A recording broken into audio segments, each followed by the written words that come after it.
அமைதியா இருக்குதுங்கிறது தோல்வி கிடையாது. நம்ம மனசு அமைதிக்காக நாம எடுக்கிற ஒரு முடிவு. நம்ம வாழ்க்கையில சில நேரம் எவ்வளவுதான் பிரச்சனை வந்தாலும் பேசாம அமைதியா இருக்கிறது தான் நல்லது. எல்லோருக்கும் பதில் சொல்லணும், விளக்கம் கொடுக்கணும் அப்படின்ற அவசியம் இல்லை. சில நேரம் அமைதியா விலகி இருக்கிறது தான் நம்ம மனசுக்கு நிம்மதியை கொடுக்கும். புரிஞ்சுக்காதவங்க கிட்ட நாம போய் பேசுறத விட அமைதியா இருக்கிறது தான் ரொம்பவுமே நல்லது.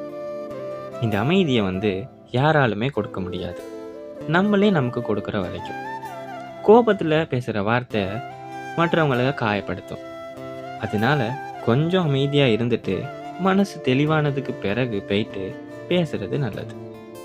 வெளிப்புற அமைதியை விட மன அமைதி தான் ஒரு மனுஷனுக்கு ரொம்பவுமே முக்கியமான ஒன்று.